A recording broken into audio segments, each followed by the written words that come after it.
Which would you rather have, a thought daughter or a gay son? Well, it turns out there's some things you can do to greatly reduce the likelihood of your daughter being promiscuous. When it comes to neurology, I found some very interesting things, and we're going to be talking about that alongside with some statistics, and then give you some actionable advice that will make it much less likely your daughter will be promiscuous. Firstly, whenever you discuss these things, people just say all you need is a father, and he can be a good role model and keep her from sleeping around. Is that good enough? Well, there's a little bit of truth to that, but the problem is, it really misses the point. You don't really understand the cause unless you dive into the neurology of it, because there are a whole host of other things that cause this. People end up getting the wrong idea like Sneeko. You had a daughter, let's say, would you rather her date a 30-year-old, right out of, or would you rather her, What age?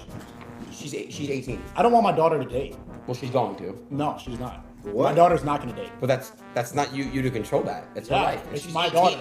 Absolutely genius. Just tell them no. Because after all, you're going to be able to control your daughter for her entire life after she turns 18. And being strict with her is totally not going to backfire and fuel rebellion in the future, right? People aren't that simple. You don't have to be incredibly strict to keep your daughter safe, to keep her from being promiscuous. And we know this because we're going to be exploring the hypothalamus. The hypothalamus is extremely complicated. You could make several videos, hours long, talking about this, as people have. But we're not one of those videos. We're only going to be discussing what's relevant. That being, the hypothalamus is responsible for homeostasis and regulates your body. The key point being regulation. For example, you need to be hungry in order to eat. Otherwise, you'll starve, possibly become anorexic.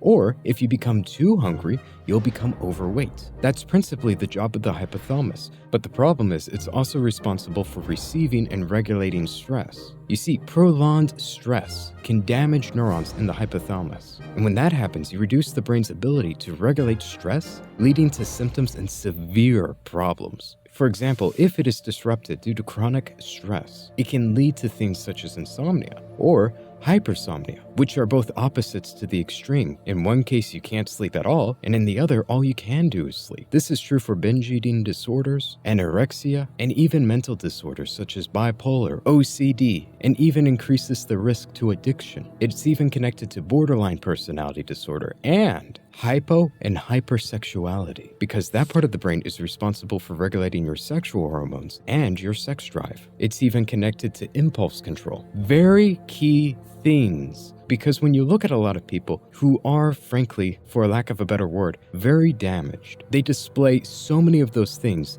together. And what causes this disruption is not just chronic stress, but trauma, being physical and sexual. Why do you think, for example, there's that stereotype of a woman who was sexually and now as a result, she doesn't want anything to do with physical touch, and she struggles with physical intimacy, or she has a lower sex drive, she just doesn't care about those things. That's because it's damage to the hypothalamus. But there's another interesting thing, which is the opposite stereotype, a woman who's much more promiscuous, who not only sleeps around tons, but does it for stress relief, like an addiction, not even having sex for gratification, but to feel better about themselves. That can be caused by trauma and chronic stress. And when I say chronic stress, I mean you're raised in a household that is not stable. There's some sort of problem always looming about, and that could be so many different things. Quickie interruption, be sure to subscribe if you're enjoying the video. And it's also very bizarre and fascinating that these things, seemingly on the opposite spectrums, are intrinsically connected. Both of them are connected to the hypothalamus and chronic stress, and this is because people don't always react the same way to their environments or trauma,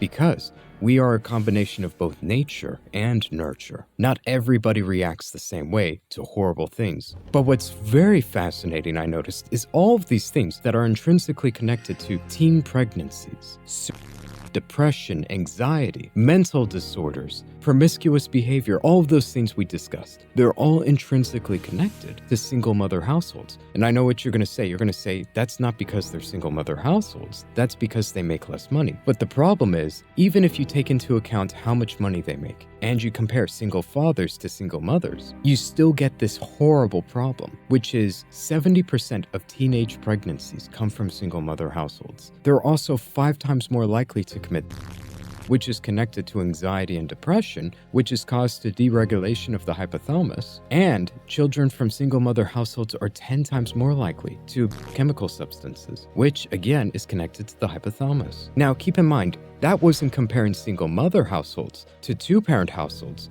That was comparing single mother households to single father households. My theory in how they're connected now is no longer you just need a father for a good role model. He'll keep you in check. I believe that when it comes to men and women, when they're presented with stress, women have a harder time suppressing that emotion, suppressing the stress, and they tend to pass it on to the people around them. And that oftentimes is their children. And when you have a mother as a breadwinner, she has tons of stress just to take care of the family. And she's doing her best, but the problem is that stress tends to go down to their children. The children tend to feel that. I know from personal experience, and I've seen it from so many people have talked about it, how oftentimes a mother will seek reassurance and comfort from their children, which is backwards. You're unloading your stress on your child, and that disrupts the development of their brains. They're not developing properly because you're unloading your stress upon them. I think what's key and important is you need a father to be in the household, somebody that no matter what problem comes into the house, they can go to the father and they can say, "Dad, we have this problem. We need help." And he will always say, "I'll take care of it. Everything will be fine." There is never a problem with him. He will always take care of them. That father will not only take on the stress, but he'll keep it from affecting his children. It's as if a father is being shot by arrows,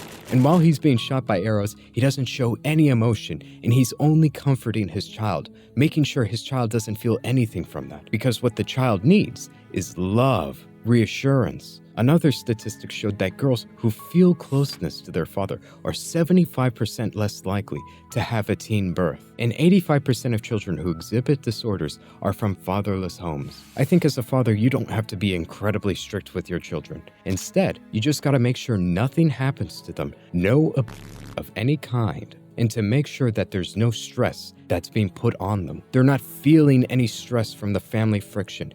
I'll give you an example. I think if the children constantly feel as if their parents are going to break up, something's going to happen in the family, maybe they're going to get divorced at any moment for whatever reason, that's going to cause a lot of stress on them. Or maybe if the mother has her own personal struggles in life, her own personal problems, and she unloads that on her children, that can cause long-term stress that really affects their development. You have to avoid those things, take on that stress, and unload it somewhere else. I'm not saying you have to carry on this stress and not talk about any of the things that are happening. Just don't let it affect your children whatsoever. Everything is always fine with your children. You have to be stoic, a statue, a stone pillar that they can rest on, and to most importantly, make them feel loved. I think if you just do those things, you're not going to have any of those problems. You don't have to be incredibly strict. In fact, I think if you're being extremely strict, you're risking taking all of that energy and turning that against you with rebellion. That often fuels rebellion. They might sleep around just to spite you. And on top of that, if you give them that love, that support, that stability, they're much less likely to have any of those mental problems, any of those behavioral issues. That's what they need. And if you give them that, I think they're going to be fine. That is your role as a parent. Anyways, that's it for this video. I hope you enjoyed it. I really didn't want to just repeat the same old stuff that we hear 1,000 times over about fathers and how important they are. I think it's important to go into detail of what we've found neurologically speaking and see how that ties into the statistics. I haven't heard anybody really discuss these things, and I find it extremely fascinating. I hope you did too. But that's it for this video. I hope you have a good one.